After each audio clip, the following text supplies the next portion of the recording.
ఆచి చికెన్ మసాలా. అంతర్జాతీయ మార్కెట్లో ఇవాళ బంగారం వెండి ధరలు భారీగా పెరిగాయి. ఇరాన్ పై అమెరికా ఇజ్రాయెల్ చేస్తున్న దాడులతో పశ్చిమాసియాలో యుద్ధ మేఘాలు కమ్ముకున్నాయి. దీంతో బంగారం వెండి ధరలకు రెక్కలొచ్చాయి. ఒక్క రోజులోనే బంగారంపై 6,000 పెరిగి 1,69,000కు చేరింది. వెండిపై 13,000 పెరిగి 2,95,000 వద్ద ట్రేడ్ అవుతోంది. యుద్ధ సమయాల్లో స్టాక్ మార్కెట్లు, కరెన్సీలు అస్థిరతకు లోనవుతాయి.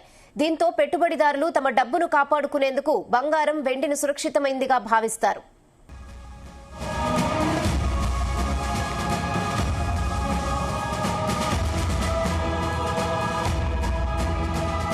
ఇదే విషయంపై మరిన్ని అప్డేట్స్ లైవ్ లో స్టాక్ మార్కెట్ అనలిస్ట్ జీవి సత్యనారాయణ అందిస్తారు.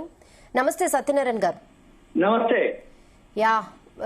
సిచ్యువేషన్ మనం చూస్తున్నాం.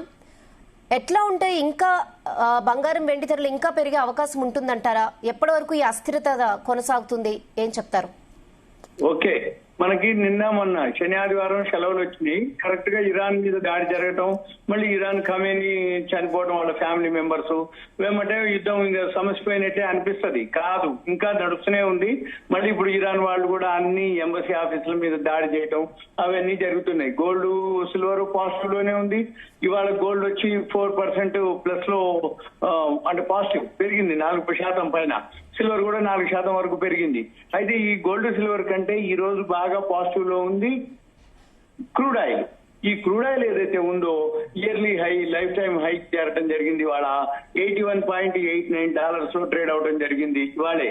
అంటే ఏంటిది, ఇప్పుడు ఏదైతే ఈ యుద్ధ వాతావరణం ఏర్పడిందో అప్పుడు ఆటోమేటిక్ గా ఈ గోల్డ్ సిల్వర్ అనేది పాజిటివ్. కానీ ఈ రోజు దానికంటే ఎక్కువ పాజిటివ్ క్రూడ్ ఆయిల్. ఎందుకు ఈ క్రూడ్ ఆయిల్ ఎక్కువ పెరగడం జరిగింది? $81.89 నుండి ఉదయం 10% వరకు పెరిగింది. అది క్రూడ్ ఆయిల్ ఎందుకు పెరిగింది అనే దానికి ఎక్కడ అంటే, ఈ హర్ముజ్ జలసంధి ఉంటది ఒకటి ఇరాన్ నుంచి, అది 33 కిలోమీటర్ల రహదారి. అంటే ఆ జలసంధి దూరం 33 కిలోమీటర్లు. అక్కడి నుంచే మనకి ఇవన్నీ అంటే వరల్డ్ లో క్రూడ్ ఆయిల్ సప్లై ఏదైతే బ్యారల్స్, డ్రమ్ములు ఇవన్నీ ఎక్కడి నుంచి అంటే ఆ హర్ముజ్ జలసంధి నుంచి వస్తాయి. అదే అక్కడ వాళ్ళు ఆపేస్తామని దాన్ని అంటే ఇరాన్ వాళ్ళ ఆధీనంలో ఉంటుంది, అక్కడ జరుగుతుంది అనేటప్పటికీ ఒక్కసారిగా క్రూడ్ ఆయిల్ పెరగడం జరిగింది. ఇంకొకటి ఏంటిది, ఈ క్రూడ్ ఆయిల్ ఎప్పుడైతే ఉదయం 10% వరకు పెరిగిందో ఇప్పుడు మనకి అదే క్రూడ్ ఆయిల్ ఈ జలసంధి ద్వారా కాకుండా మామూలుగా వేరే చుట్టూ తిరిగి రావాలి. ఎప్పుడైతే చుట్టూ తిరిగి వస్తుందో దూరం పెరుగుతుంది. ఎప్పుడైతే దూరం పెరుగుతుందో ఆటోమేటిక్ గా మనకి ట్రాన్స్పోర్ట్ పెరుగుతుంది. ట్రాన్స్పోర్ట్ పెరిగితే ఇన్ఫ్లేషన్ పెరుగుతుంది. ఇన్ఫ్లేషన్ పెరిగినప్పుడు ఆటోమేటిక్ గా మనకి ఇక్కడ అంటే ద్రవ్యోల్బణం, ధరలు పెరుగుతాయి. ధరలు పెరిగితే ఎకానమీ స్లో డౌన్ అయింది. ఎకానమీ స్లో డౌన్ అయిపోయింది అంటే కంపెనీల షేర్లు రిజల్ట్స్ తగ్గిపోతాయి. ఎప్పుడైతే కంపెనీ రిజల్ట్స్ తగ్గిపోతాయో ఆటోమేటిక్ షేర్ మార్కెట్ ఫాల్ అవుతుంది. ఎప్పుడైతే షేర్ మార్కెట్ ఫాల్ అవుతుందో VIX అని ఉంటారు, వాలటాలిటీ ఇండెక్స్, అది పెరగడం మొదలు పెడుతుంది. అది పెరగడం మొదలు పెట్టిందో FIL అమ్మటం మొదలు పెడతారు. FIL అమ్మటం మొదలు పెట్టిందో ఎకానమీ వీక్ అయిపోతుంది. ఎకానమీ వీక్ అయిపోయింది అనగానే ఒక్క క్రూడ్ ఆయిల్ ఎఫెక్ట్ తోటి మన దేశానికి, మన షేర్ మార్కెట్ మామూలుగా లేదు. ఇప్పుడు 1,160 పాయింట్లు మైనస్ లోనే జరుగుతుంది. ఉదయం 1,800 దాకా కూడా మైనస్ లోకి వెళ్ళిపోయింది. 78,550 వరకు మైనస్ లోకి వెళ్ళడం జరిగింది. అంటే ఇప్పుడు ఒక 1000 పాయింట్లు మైనస్, 78,540 నుంచి 80,230, అంటే 470,500, 700 పాయింట్లు రికవరీ అయింది. 700 పాయింట్లు రికవరీ అంటే 1,755, సుమారు 1,750 పాయింట్లు గ్యాప్ డౌన్ లోకి వచ్చి ఇప్పుడు 1,133 పాయింట్లలో ట్రేడింగ్ జరుగుతుంది. ఓవరాల్ గా అయితే మన మార్కెట్ మీద సెంటిమెంట్ ఏంటిదంటే ఇదే మెయిన్. ఎప్పుడైతే ఈ క్రూడ్ ఆయిల్ ఎఫెక్ట్, ఇరాన్ వారు ఇవన్నీ అయితే ఎప్పటికప్పుడు ఈ ఇరాన్ అమెరికా వారు ఈ రోజుతో కాదు, ఎప్పటి నుంచో జరుగుతూ ఉన్నటువంటిది. కాకపోతే వాళ్ళు హెచ్చరిస్తూ ఉన్నారు, వీళ్ళు కూడా చర్చలు అంటారు, అదన్నారు ఇదన్నారు. చివరికి ఇప్పుడు నిన్న మొన్న మనకి శని ఆదివారం సెలవు రావటం అయింది, యుద్ధం జరగడం అయింది. యుద్ధం ఆగిపోవటం కూడా అంటే ఎప్పుడైతే ఇరాన్ ఖమేని చనిపోయిందో ఇంకా యుద్ధం లేనట్టే, సమసిపోయినట్టే. ఈసారి నుంచి యుద్ధాలు ఇప్పుడు 3వ ప్రపంచ యుద్ధం వస్తుందా, అది వస్తుందా, ఇది వస్తుందా అని అంటారు. కానీ ఈసారి ఏ యుద్ధం వచ్చినా ఏముండదు, విత్ ఇన్ అవర్స్ లోనే క్లోజ్ అయిపోతుంది. ఎందుకు అంటే ఇప్పుడు జరిగితే ఏదైనా యుద్ధాలు సైబర్ దాడులన్నా జరగాలి, డ్రోన్స్ ద్వారానే జరగాలి. డ్రోన్స్ ద్వారానే జరిగిపోద్ది. అంటే అది ఏవైతే మిసైల్స్ ఉన్నాయో ఆ దేశం మీద ఎక్కడైతే పాయింట్ ఉంటుంది గ్లోబ్ లో పెట్టేస్తారో అవి డైరెక్ట్ గా మిసైల్ వెళ్ళిపోతుంది, పేల్చేస్తాయి. ఇప్పుడు మనం పహల్గాం గొడవ జరిగినప్పుడు మనం పాకిస్తాన్ మీద ఎలా దాడి చేసినాం అలానే ఇప్పుడు అమెరికా వాళ్ళు ఇరాన్ మీద అలానే దాడి చేస్తారు. ఇప్పుడు రష్యా ఉక్రెయిన్ వాళ్ళు అదే దాడి, ఇప్పుడు చైనా తైవాన్, ఇలా అంటే ప్రపంచ వ్యాప్తంగా ఏదో ఒక దేశంలో ఎప్పుడు ఏదో ఒక యుద్ధ వాతావరణం ఉంటూనే ఉంటుంది. అవన్నీ సమసిపోతే తప్ప ఈ గోల్డ్ సిల్వర్ తగ్గే అవకాశాలు కనబడట్లేదు. ఇంకా 2 సంవత్సరాల వరకు కూడా ట్రంప్ ఉన్నంత వరకు కూడా ఈ సుంకాలు టారిఫ్లు ఉన్నంత వరకు ఈ గోల్డ్ సిల్వర్ పాజిటివ్ లోనే ఉంటుంది. గోల్డ్ సిల్వర్ తగ్గితే కొనుక్కోవచ్చు. ఎందుకు అంటే ఎప్పుడైతే పోయిన నెలలో అంటే మనం ఫిబ్రవరి నెలలో సుప్రీంకోర్టు, అమెరికా సుప్రీంకోర్టు వ్యతిరేకంగా ట్రంప్ కు వ్యతిరేకంగా ఎప్పుడైతే ప్రపంచ దేశాలకు నువ్వు చట్ట వ్యతిరేకంగా సుంకాలు టారిఫ్లు ఇస్తున్నావని ఫైల్ చేస్తే అప్పుడు ట్రంప్ దాన్ని మళ్ళీ తీసుకొని ఇప్పుడు ఏమంటుండ్రు ట్రంప్, అసలు అయితే నేను చట్టాలని మారుస్తాం అంటే ఎవరైతే మళ్ళీ మనము సుంకాలు టారిఫ్ల మీద క్వశ్చన్ చేస్తే అంటే ఆ కేసే ఫైల్ కాదన్నట్టు. అందుకు అమెరికాలో చట్టాలే మారిపోతాయి.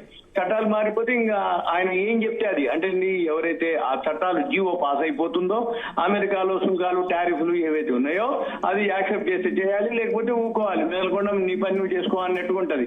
అంతే తప్ప అక్కడ సుప్రీంకోర్టుకి వెళ్తామండి అంటే ఆ విధంగా మారిపోతుంది ఇప్పుడు ట్రంప్. అంటే ఏం జరుగుతుంది, ఇంకా 3 సంవత్సరాల వరకు సుమారుగా, అంటే 3 సంవత్సరాలు కాదు, 3 సంవత్సరాలకి 2 నెలలు అటు ఇటుగా 2-3 నెలలు తక్కువ తోటి అంటే మళ్ళీ లాస్ట్ ఇయర్ ప్రచారంలో ఉంటది. అంటే ఇంకా 2 సంవత్సరాలు సుమారుగా అతను అంటే 3 సంవత్సరాల వరకు ఉన్నా గానీ 2 సంవత్సరాల వరకు అయితే ఈ సుంకాలు టారిఫ్ల మీద ఇలానే జరుగుతూ ఉంటది. ఎందుకోసం ఎవరైతే అతనికి ఫేవర్ ఉంటారో ఆ దేశాలకి ఓకే పాజిటివ్. అతను ఫేవర్ గా ఎవరికి ఉండడు, ఎందుకు ఉండడు అంటే అమెరికా రష్యానే ప్రపంచ దేశాలు అంటే ఆధిపత్యం. అంటే అమెరికాకి ఫేవర్ ఉంటే ఒక విధంగా ఉంటది, రష్యాకి ఫేవర్ గా ఉన్నటువంటి దేశాల మీద సుంకాలు టారిఫ్లు ఎక్కువ వేస్తాడు. లేదు ఇప్పుడు ఏదైతే ఉందో ఈ సుంకాలు టారిఫ్లు ఒక వర్షను, ఇప్పుడు ఈ రోజు మాత్రం క్రూడ్ ఆయిల్ ఎఫెక్ట్, ఈ క్రూడ్ ఆయిల్ తోటి మన ఎకానమీ పడిపోవటం, ఇదంతా మళ్ళీ సెట్ కావాలంటే కొంచెం ప్యానిక్ అవటం. ఒక్కసారి ఇంకా ఇదొక్కటిగా కాదు, ఇప్పుడు ఎప్పుడైనా కానీ ఈ మార్కెట్ లో ఏం జరుగుతుంది అంటే ఇప్పుడు మాన్యువల్ సిస్టమ్ లేదు, అంత ఆల్గో సిస్టమ్. ఆల్గో సిస్టమ్ అంటే బాటమ్ కి కనుక ఆ ఇండికేటర్స్ అనుకోండి, ఆ పారామీటర్స్ అనుకోండి, ఆ ప్రోగ్రామ్ రాసినటువంటి ఆల్గో సిస్టమ్ లో ఏం జరుగుద్ది అంటే ఎప్పుడైతే సపోర్ట్లు దిగిపోయినాయి అనమాట, అంటే ఎప్పుడైతే ఫాల్ అవుతుందో మార్కెట్, సపోర్ట్లు ఎప్పుడైతే దిగిపోతాయో ఆ సపోర్ట్లు దిగిపోగానే ఆటోమేటిక్ గా సిస్టమ్ ఆటోమేటిక్ కట్ ఆఫ్ చేసుకుంటూ పోతుంటది, అంటే సెల్ చేసుకుంటూ పోతుంది. ఎంపీఎఫ్లు ఉంటాయి అంటే మార్జిన్ తో ట్రేడింగ్ చేసే వాళ్ళు ఉంటాయి, వాళ్ళని కట్ ఆఫ్ చేస్తూ పోతుంది. అంటే ఒక విధమైన ఏమైతుంది, ఒక ప్యానిక్ క్రియేట్ అయింది. మళ్ళీ ఆ సపోర్ట్లన్నీ దాటి బ్రేక్అవుట్లు దాటి పైకి వెళ్తే తప్ప ఆ సిస్టమ్ కోందనమాట. అందుకని ఇప్పుడు ఎక్కువ శాతం ఎలా ఉందంటే పడుతున్నా కంటిన్యూ బాగా ఫాలో అవుతుంది. పెరిగేటప్పుడు కూడా 1000-1500 పాయింట్లు పెరగడం కూడా అలానే జరుగుతుంది. ఇది ఇప్పుడు ప్రెసెంట్ మార్కెట్ లో. ఇంకా లేటెస్ట్ న్యూస్ ఏంటిదంటే ఎప్పుడైతే క్రూడ్ ఆయిల్ ఇప్పుడు ఉదయం 10% పెరిగింది, ఇప్పుడు 8.5% లో ఉంది, 1.5% రికవర్ అయింది. ఏం జరిగింది ఈ మధ్య కాలంలో కాసేపట్లనే అంటే ఓపెక్ దేశాలు ఉంటాయి, ఈ ఆయిల్ ప్రొడ్యూస్ చేసే ఏవైతే గల్ఫ్ కంట్రీస్ ఉన్నాయో అవి ప్రొడక్షన్ పెంచుతాయి అన్నమాట. ఎప్పుడైతే ఈ ఇరాన్ లో గొడవ జరుగుతుందో ఆటోమేటిక్ గా గల్ఫ్ కంట్రీస్ ఏవైతే ఓపెక్ ఉంటావు, ఓపెక్ అంటే ఆయిల్ ప్రొడ్యూస్ చేసే గల్ఫ్ కంట్రీస్, ఈ గల్ఫ్ కంట్రీస్ ఏం చేస్తాయి, చమురు ఉత్పత్తిని పెంచుతాయి. చమురు ఉత్పత్తి పెంచింది అనుకోండి, మనం ఏం చేస్తాం, మళ్ళీ ఈ గల్ఫ్ కంట్రీస్ ఓపెక్ దేశాలు ఉంటాయి, వాళ్ళే ప్రపంచంలో సప్లై చేస్తారు, ఇరాన్ వాళ్ళు, వెనిజులా వాళ్ళు. అయితే టాప్ ఎవరైతే కంట్రీస్ ఉన్నాయో నిల్వలు, అంటే ఉదాహరణకి టాప్ 10 కంట్రీస్ ఉన్నాయి, వెనిజులా హైయెస్ట్ అనమాట, వాళ్ళ దగ్గర నిల్వలు ఎక్కువ ఉన్నాయి. Next Saudi Arabia, third one వచ్చి Iran, Canada, Iraq, United Arab Emirates, Kuwait, Russia, United States, next వచ్చి లాస్ట్ లిబియా. వీళ్ళందరి దగ్గర మామూలుగా లేవు 10 టాప్ కంట్రీస్ లో అన్నమాట, ఇది బ్యారల్స్ లో క్రూడ్ ఆయిల్ నిల్వలు ఉన్నటువంటి దేశాలు. వీళ్ళు ఏం చేస్తారేమంటే ఎప్పుడైతే ఈ విధంగా జరిగిందో దీన్ని వీళ్ళు అవకాశంగా తీసుకొని ప్రొడక్షన్ పెంచి ఏ దేశాలకి క్రూడ్ ఆయిల్ సప్లై అవుతుందో వాళ్ళు సప్లై చేస్తారు. అప్పుడు మళ్ళీ ఏమైతుంది, అది సప్లై చేయడానికి కొంచెం టైం తీసుకుంటుంది. ఓవరాల్ గా అయితే ఇవాళ పాజిటివ్ లో ఉంది కానీ క్రూడ్ ఆయిల్, మళ్ళీ ఎప్పుడైతే ఈ గల్ఫ్ కంట్రీస్ ఓపెక్ దేశాలు ప్రొడక్షన్ పెంచి మేము సప్లై చేస్తాంలే మీకు అని అన్నారు అనుకోండి, ఆటోమేటిక్ మళ్ళీ కొంచెం క్రూడ్ ఆయిల్ డౌన్ అయ్యే అవకాశాలు ఉన్నాయి. అదొకటి. ఇక రెండోది, ఇప్పుడు యుద్ధం సమసిపోయిందని మనం అనుకుంటాం, కాదు. ఇప్పుడు ఇరాన్ వాళ్ళు మళ్ళీ ఎంబసీ ఆఫీసుల మీద దాడి చేయటాలు, ఈ అమెరికా వాళ్ళు మళ్ళీ ఎంతవరకు ఏంటిది, ఇవన్నీ జరిగేటప్పుడు కొంచెం టైం పడుతుంది. కానీ ఇది ఆపర్చునిటీకే మనం చూసుకోవాలి. ఎందుకోసం అంటే ఉదాహరణకి ఇవాళ ఆటో సేల్స్ డేటా రావడం జరిగింది. ఆటో సెక్టార్ లో ఏవైతే hero Motors, Tata Motors, Mahindra అవన్నీ సేల్స్ ఇంక్రీజ్ అయినాయి. అంటే అది పాజిటివ్ న్యూస్. ఏది షేర్ మార్కెట్ ఒకటి. నెక్స్ట్ ఫిబ్రవరిలో జిఎస్టీ కలెక్షన్ పెరిగింది. ఎంత? 8.1% కలెక్షన్ పెరిగింది. అది 1.83 lakh crores వచ్చింది. అంటే అది ఒక్క ఈ సెంటిమెంట్ తోటి వరల్డ్ మార్కెట్లు అన్ని ఫాలో అవటం, మనమే కాదు, ఏషియన్ మార్కెట్లు, యూరోపియన్, అమెరికా మార్కెట్లు అన్ని ఫాలో అయ్యేటప్పటికి మన మార్కెట్ అతిగా డౌన్ లోకి వెళ్ళటం జరిగింది తప్ప వాల్యూ విధంగా ఓకే. వాల్యూ ఉన్న స్టాక్స్ చాలా ఉన్నాయి కాబట్టి అవి కొనుక్కోవడం ఒక పద్ధతి. మళ్ళీ ఇంకొకటి మనకి రేపు సెలవు ఉంది. ఏది? హోలీ పండక్కి. ఈ హోలీ పండక్కి సెలవు ఉండేటప్పటికి ఇంకొకటి కూడా మళ్ళీ ఇవాళ సోమవారం, రేపు మంగళవారం. ఈ నిఫ్టీ ఏదైతే ఉందో వీక్లీ ఎక్స్పైరీ రేపు. అయితే రేపు సెలవు ఉండేటప్పటికి ఈ రోజు ఎక్స్పైరీ అయితే అది క్లోజింగ్. అంటే ఏం జరుగుతుంది? ఒక రీజన్ కాదు, వీక్లీ ఎక్స్పైరీ క్లోజ్ ఉంది, రేపు హాలిడే ఉంది, రేపు క్లోజ్ అయ్యేది ఈ రోజే క్లోజ్ అవుతుంది. ఇవన్నీ రీజన్స్ తోటి కొంచెం ఎక్కువనే ఫాల్ అయినట్టు. కాకపోతే ఇది ఒక ఆపర్చునిటీగా కొనుక్కోవడానికి. ఈ ఆపర్చునిటీలో ఏమేమి కొనుక్కోవచ్చు అంటే ఓఎన్జీసీ ఉంది. ఓఎన్జీసీ ఆయిల్ ప్రొడ్యూస్, మనకి క్రూడ్ ఆయిల్ ప్రొడ్యూస్ చేస్తుంది మన ఇండియాలో. రిలయన్స్ ఒకటి. ఈ రెండే అనమాట. రిలయన్స్ కేజీ బేసిన్ అంటాం, కృష్ణా గోదావరి బేసిన్, అందులోంచి ప్రొడక్షన్ చేస్తుంది. కాబట్టి ఎప్పుడైతే ఈ క్రూడ్ ఆయిల్ ధర పెరిగిందో వాటికి బెనిఫిట్ ఏది? ఓఎన్జీసీ, రిలయన్స్ కంపెనీకి. అవి మళ్ళీ ప్రొడక్షన్ సేమ్ వాళ్ళకున్నా కానీ వాళ్ళ ఉన్న నిల్వలకి ధర పెరుగుతుంది అన్నట్టు. ఎప్పుడైతే ధర పెరిగిందంటే ఆటోమేటిక్ గా కంపెనీకి ప్రాఫిట్ పెరుగుతుంది. కంపెనీ ప్రాఫిట్ పెరిగిందంటే షేర్ ప్రైస్ పెరుగుతుంది. ఇది ఒక విధంగా అనమాట. అయితే ఇది ఎన్నాళ్ళలో ఉండదు, ఎక్కడో ఒక దగ్గర సెటిల్ అవుతుంది. అయితే ఈ క్రూడ్ ఆయిల్ నిల్వలు ధర ఎప్పుడైతే పెరిగిందో మన మార్కెట్ మీద అంటే సెంటిమెంట్ అంటే మనం క్రూడ్ ఆయిల్ దిగుమతి చేసుకున్నప్పుడు మనం ఫారెన్ కరెన్సీ ఎక్కువ ఖర్చు అయిపోద్ది. ఇప్పుడు ధర పెరిగింది అనుకోండి, మనకి ఇంకా ఎక్కువ పెట్టి కొనాల్సి వస్తుంది. కాబట్టి ఇప్పుడు మన వాళ్ళు అనడం ఏంటిదంటే మన దగ్గర 130 మిలియన్ బ్యారెల్ ఉన్నాయి. ఏది? క్రూడ్ ఆయిల్ స్టాక్ మన దగ్గర. అంటే మంగళూరు అనుకోండి, పాడూరు అనుకోండి, వైజాగ్ అనుకోండి, ఇవన్నీ కలిపితే మన దగ్గర 130. ఇవన్నీ కూడా 60 రోజులకు సరిపోని నిల్వలు ఉన్నాయి మన దగ్గర క్రూడ్ ఆయిల్. ఈ 60 రోజుల్లో ఈ ఓపెక్ దేశాలు మనకి సప్లై చేయటమా, మళ్ళీ లేకపోతే ఈ అమెరికా, ఈ ఇరాన్ వారు సర్దు మనగటమా, మళ్ళీ ఇవన్నీ సర్దు మనగేటప్పటికి మళ్ళీ షేర్ మార్కెట్ పాజిటివ్ లోకి వెళ్తుంది. మళ్ళీ ఈ గోల్డ్ సిల్వర్ మాత్రం ఇంట్రాడే చేసే వాళ్ళకి గోల్డ్ సిల్వర్ డైలీ చేసుకోవచ్చు. ఎందుకంటే అప్పటి మాదిరి ఏది జనవరి 29 ఆల్ టైమ్ హైకి వెళ్ళడం జరిగింది.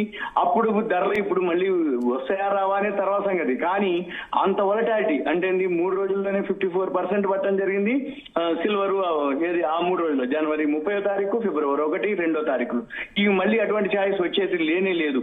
కాకపోతే ఏంటిదంటే ఇప్పుడు చాలా ఇన్వెస్టర్స్ కూడా అప్రమత్తత అయింది. అంటే ఆ ఎక్స్పీరియన్స్ తోటి వాళ్ళు కూడా తగ్గితే కొనుక్కోవటం, పెరిగితే అమ్మటం, అంతే తప్ప అప్పటి మాదిరి ప్యానిక్ అయిపోయి హోల్డ్ చేయటం, ప్యానిక్ అయిపోయి అమ్ముకోవటాలు అట్లాంటివి లేవు ఇప్పుడు.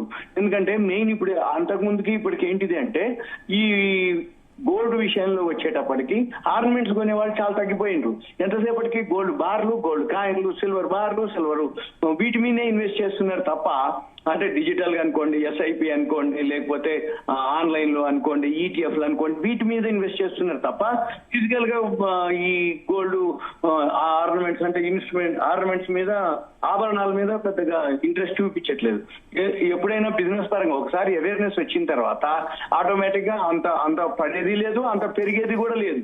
కాకపోతే ఇంట్రాడే చేసుకునేటోళ్ళకి మార్నింగ్ ఈవినింగ్ మంచి ఛాయిస్లు ఉన్నాయి, వాళ్ళు చేసుకోవచ్చు. ఎందుకంటే శని ఆదివారం సెలవు వచ్చింది. అదే శని ఆదివారం కాకుండా వర్కింగ్ డే రోజు కనుక ఇరాన్ మీద అమెరికా వార్ కనుక జరిగినట్లయితే ఆ రోజు మార్కెట్లు ఏ విధంగా జరిగేదో. కాకపోతే అలాంటి అవకాశం లేదు కాబట్టి బతికిపోయినట్టు, అంటే ఒక విధంగా సేఫ్ అయినట్టు. అంటే ఇన్వెస్టర్లు అనుకోండి, మార్కెట్ అనుకోండి. ఇప్పుడు మార్కెట్ ఓపెన్ అయ్యే టైంకి శని ఆదివారం సెలవు అంటే యుద్ధం స్టార్ట్ అవడం అయింది, క్లోజ్ అవడం జరిగింది, మళ్ళీ మండేకి మామూలు అయిపోయింది. అంటే ఏంటిది? ఇంకేం లేదు. కాకపోతే ఆ సెంటిమెంట్ అనుకోండి, ఆ ఎఫెక్ట్ ఏముంటుంది, రాబోయే రోజులు ఎలా ఉంటుంది, దాంతో ఏమైంది ఒక్కసారిగా మన మార్కెట్లు ఇప్పుడు కొంచెం రికవరీ అయింది. 930 పాయింట్లు ఇప్పుడు మనం మాట్లాడుతున్నంత సేపట్లోనే 150 పాయింట్లు సుమారుగా రికవరీ అవడం కూడా జరిగింది. అంటే ఇప్పుడు ఇవాళ క్లోజింగ్ డే, అంటే క్లోజింగ్ కాదు, టైం 3:30కి క్లోజింగ్, ఇంకో 10 నిమిషాలు ఉంది. కాబట్టి మార్కెట్ లో ఈ ప్రాఫిట్ బుకింగ్ అనుకోండి, షార్ట్ కవరింగ్ అనుకోండి, అడ్జస్ట్మెంట్లు జరుగుతూ ఉంటాయి. పూట ఎవరన్నా జరిగిన ఇప్పుడు సిల్వర్ ఉంది. సిల్వర్ ఆల్రెడీ అంటే అప్పర్ సర్క్యూట్ కి వెళ్ళడం జరిగింది. గోల్డ్ కూడా ఆల్రెడీ ఉదయం క్రూడ్ ఆయిల్ అయితే అప్పర్ సర్క్యూట్ కి పోవడం జరిగింది. గోల్డ్ ఒకసారి అప్పర్ సర్క్యూట్ పోయి ఇప్పుడు 4% పీస్ లో ఉంది. కాబట్టి ఓవరాల్ గా ఇప్పుడు కమోడిటీస్ కాపర్ బాగా పెరిగే అవకాశాలు కనబడుతున్నాయి. క్రూడ్ ఆయిల్ అనేది మళ్ళీ ఈ ఓపెక్ దేశాల ప్రొడక్షన్ పెంచినా ఇంకేదైనా జరిగినా మళ్ళీ క్రూడ్ ఆయిల్ తగ్గే అవకాశాలు ఉంటాయి. కానీ ఓవరాల్ గా మాత్రం ఈ యుద్ధ వాతావరణం ఉన్నంత వరకు, ఈ ట్రంప్ సుంకాలు టారిఫ్లు ఉన్నంత వరకు, ఆయన చట్టబద్ధత చేసేంత వరకు, చట్టంలోనే మార్పులు చేసేంత వరకు, అంటే ఇంకో 2 సంవత్సరాల వరకు ఇలానే ఉండే అవకాశాలు కనబడుతున్నాయి. కాకపోతే ఏంటంటే వొలటాలిటీ ఉంటుంది up and down. Okay Satyanarayana గారు, థ్యాంక్ యూ.